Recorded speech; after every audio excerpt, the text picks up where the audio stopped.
Taste the Daily. Madurai மாவட்டம் சிக்கந்தர் சாவடியில் அதிமுக சார்பில் கழக வளர்ச்சிப் பணி மற்றும் மக்களுக்கு ஆற்ற வேண்டிய பணிகள் குறித்து ஆலோசனை கூட்டம் நடைபெற்றது. ஒன்றிய கழக செயலாளர் அரியூர் ராதாகிருஷ்ணன் ஏற்பாட்டில் நடைபெற்ற இக்கூட்டத்தில் சட்டமன்ற எதிர்க்கட்சி துணைத் தலைவர் RB உதயகுமார், கழக மகளிரணி இணைச் செயலாளர் கீர்த்திகா முனியசாமி ஆகியோர் கலந்து கொண்டு கழக நிர்வாகிகளுக்கு ஆலோசனை வழங்கினர். மேலும் முன்னாள் சட்டமன்ற உறுப்பினர்கள் மகேந்திரன், தமிழரசன், மாணிக்கம், கருப்பையா, SS சரவணன், மாவட்ட பொருளாளர் திருப்பதி, பொதுக்குழு உறுப்பினர் சுதாகர் உள்ளிட்ட கழக நிர்வாகிகள் பலரும் கலந்து கொண்டனர்.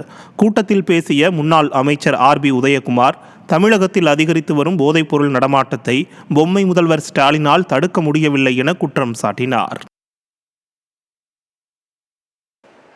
போதைப்பொருள் நடமாட்டம் இன்றைக்கு தமிழகத்திலே ஏன் நடைபெறும்?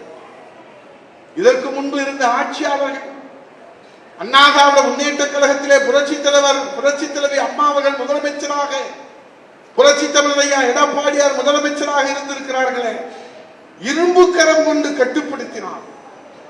ஆனால் இன்றைக்கு என்ன நிலைமை? நாம் தமிழகம் முழுவதும் புரட்சி தமிழர் எடப்பாடியாருடைய ஆணை பெற்று போராட்டம் நடத்தினோம். ஆனால் செவருங்காது ஊதில சங்காகத்தான் இருக்கிறது. திருவள்ளூர் மாவட்டம் கொல்லாலக்குப்பம் பகுதியில் கடந்த 3 ஆண்டுகளாக திறக்கப்படாமல் பாழடைந்து உள்ள நூலக கட்டிடத்தை திறக்க ஸ்டாலின் அரசுக்கு அப்பகுதி மக்கள் கோரிக்கை விடுத்துள்ளனர். அதிமுக ஆட்சி காலத்தில் வாசகர்கள், பள்ளி மாணவர்கள் ஆகியோர் பயன்பெறும் வகையில் நூலகம் கட்டப்பட்டு தினம்தோறும் 100க்கும் மேற்பட்டோர் பயன்பெறும் வகையில் ஊராட்சி நிர்வாகத்தால் பராமரிக்கப்பட்டு வந்தது.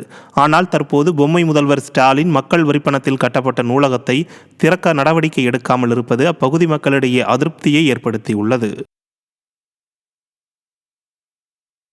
கோவை மாவட்டம் பாப்பநாயக்கன் பாளையத்தில் மாநகராட்சி பள்ளி அருகே நின்று கொண்டு மர்ம நபர் ஒருவர் பாலியல் அத்துமீறலில் ஈடுபட்டது அப்பகுதி மக்களிடையே அதிர்ச்சியை ஏற்படுத்தியது. பள்ளி அருகே சைக்கிளில் வந்த அந்த நபர் செல்போனில் பேசுவது போல் வீதியில் நின்று பாலியல் அத்துமீறலில் ஈடுபட்டுள்ளார். இதனை கண்ட அப்பகுதியினர் அந்த நபரை அங்கிருந்து விரட்டி அடித்தனர். பொம்மை முதல்வர் ஸ்டாலின் ஆட்சியில் பாலியல் ரீதியிலான குற்றங்கள் ஒவ்வொரு நாளும் அதிகரித்து வருவது பெண்கள் மத்தியில் அச்சத்தை ஏற்படுத்தியுள்ளது. மயிலாடுதுறை அருகே ஊர் கட்ட பஞ்சாயத்தின் உத்தரவை ஏற்க மறுத்த குடும்பம் ஊரை விட்டு ஒதுக்கப்பட்ட சம்பவம் அரங்கேறி உள்ளது. கல்யாண சோழபுரம் கிராமத்தைச் சேர்ந்த அமுதாவுக்கும் அதே பகுதியைச் சேர்ந்த சுரேஷ்குமார் என்பவருக்கும் இடையே நில பிரச்சனை இருந்து வந்துள்ளது. இதனை விசாரித்த ஊர் பஞ்சாயத்தார்கள் அமுதாவிடம் உள்ள நிலத்தை சுரேஷ்குமாரிடம் ஒப்படைக்க கூறியுள்ளனர். ஆனால் அதனை ஏற்க மறுத்ததால் அமுதாவின் குடும்பத்தை ஊரார்கள் ஊரை விட்டு ஒதுக்கி வைத்துள்ளனர். இதனிடையே சுரேஷ்குமாரால் தாக்குதலுக்கு உள்ளாகி மயிலாடுதுறை அரசு மருத்துவமனையில் சிகிச்சை பெற்று வரும் அமுதா மாவட்ட ஆட்சியருக்கு மனு ஒன்றை எழுதியுள்ளார். அதில் ஊரை விட்டு ஒதுக்கப்பட்ட தனது குடும்பத்தினருக்கு பாதுகாப்பு வழங்க வேண்டும் என கோரிக்கை விடுத்துள்ளார். கட்ட பஞ்சாயத்தை ஒழிக்காமல் வேடிக்கை பார்க்கும் ஸ்டாலின் அரசுக்கு பொதுமக்கள் கடும் கண்டனம் தெரிவித்துள்ளனர். காஞ்சிபுரத்தில் பொம்மை முதல்வர் ஸ்டாலினை சந்தித்து மனு அளிக்க சென்றவர்களை விடிய அரசின் ஏவல் துறையினர் அடாவடியாக கைது செய்ததால் பரபரப்பு ஏற்பட்டது. பரந்தூர் விமான நிலைய எதிர்ப்பு குழுவினர் காஞ்சிபுரத்தில் நடைபெறும் நிகழ்ச்சியில் பொம்மை முதல்வர் கலந்து கொள்ள உள்ளதை அறிந்து மனு அளிக்க பேரணியாக சென்றனர்.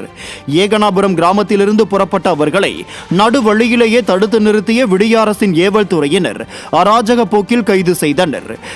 கொள்ளையில் ஈடுபடும் குற்றவாளிகளை கைது செய்ய திறனில்லாத ஏவல் துறை நியாயமான கோரிக்கைக்காக போராடும் தங்களை கைது செய்வதாக பரந்தூர் விமான நிலைய எதிர்ப்பு குழுவினர் குற்றம் சாட்டினர்.